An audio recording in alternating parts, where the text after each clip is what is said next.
I was really impressed by the article in the Times about Janet Percival, the cop who would not look away, and how effectively she's sacrificed her career to bring down Alex Belfield, the stalker.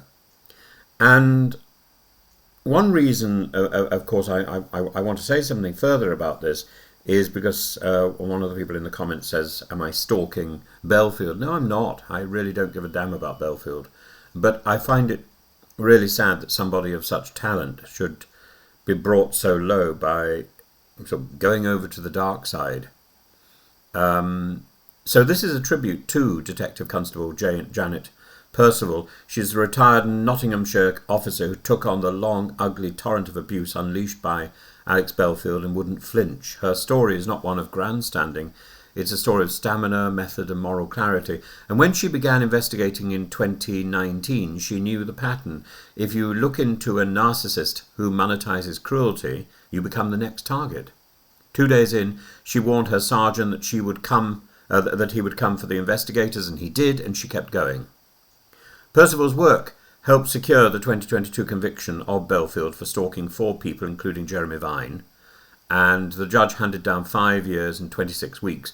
It was not prison for a joke that misfired, it was prison for a years-long campaign that produced what Vine called an avalanche of hatred.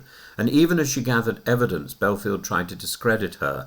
Videos, smears, a drumbeat of lies about corruption. Percival could have stepped aside and reported him as a victim. She chose to stay on the case for the sake of others who had already suffered enough.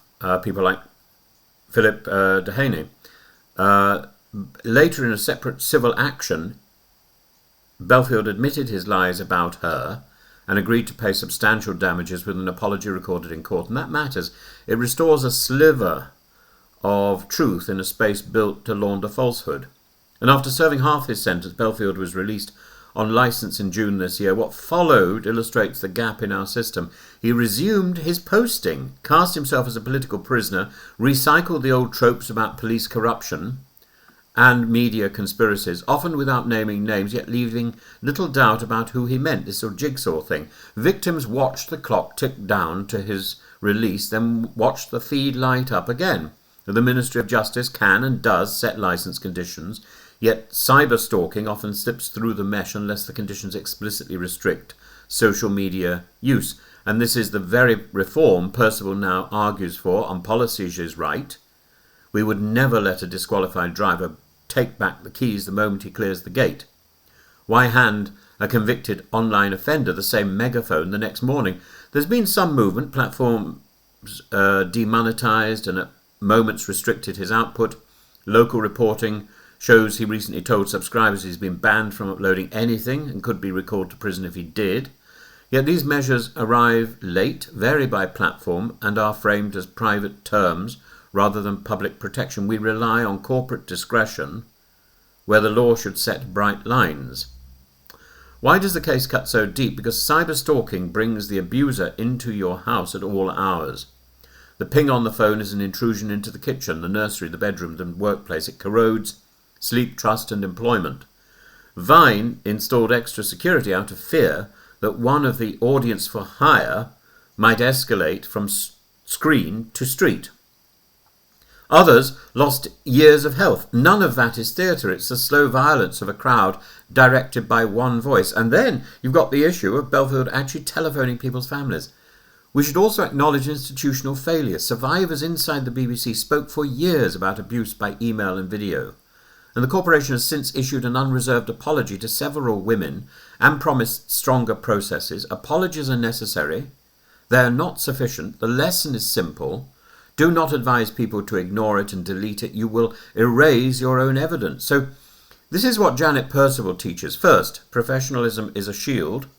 She did the slow work, timeline, archive, forensic interviews. She didn't rise to the bait. She built a case tight enough to survive the theatrical outrage that followed in court and online. Second, truth requires maintenance.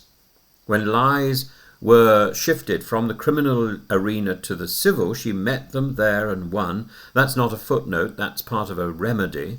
Third, Policy must catch up with technology. License conditions for cyberstalkers should routinely prohibit social media activity that targets victims or discusses them indirectly to mobilize a crowd. Recall should be swift when conditions are breached, and Parliament should support the police and probation with clear powers that do not leave victims to monitor their abusers.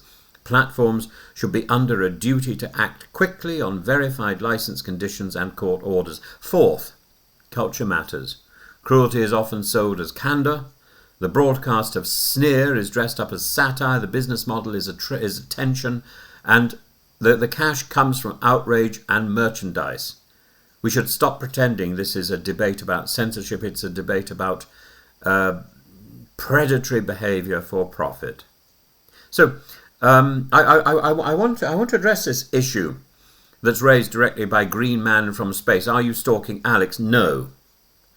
I have no interest in his private life or his politics. I'm interested in conduct, and I'm interested in value. We judge actions and their consequences. The man with obvious presenting talent chose a business model that rewards humiliation. He left behind a trail of alarm and distress, confirmed in court, a sentence confirmed in law, a pattern confirmed by his own posts. To describe that pattern is not obsession, it's accountability. If you want to test for whether a comment crosses into harassment, try 3 questions. 1. Are you identifying private individuals by name or inciting others to dig for dirt? 2. Are you repeating false allegations after they have been adjudicated? 3. Are you directing a following to keep the pressure up?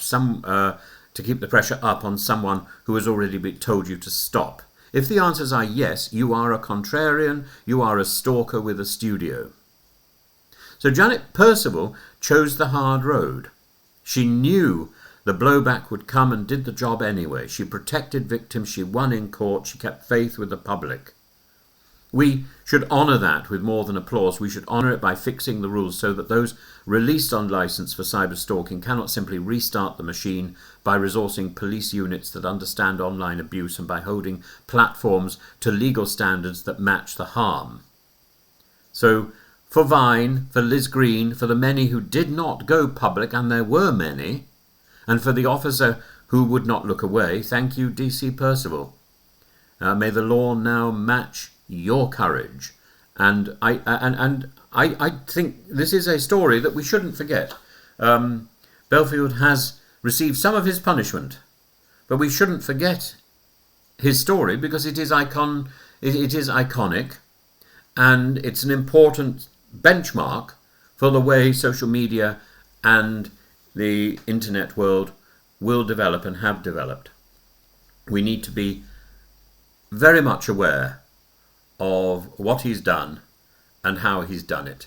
And Rosamund Irwin's interview with Janet Percival on the 14th, yesterday, this investigation history, this harassment of Percival, her reform call, her civil win, this is a hugely important story, focusing back on the sentencing on the 16th of September 2022, the conviction of 5 years and 26 weeks. But it brings up the issue of what the country does, of what the law does when somebody who has performed so basely with such, and I can't overstate this, with such extraordinary talent. Belfield is one of these amazingly gifted performers, entertainers, journalists. I don't know what the term is, but he is highly capable. He has a remarkable memory, and he has remarkable skills of presentation, and he turned them to the bad. I find that deeply, deeply sad, and equally deeply worrying.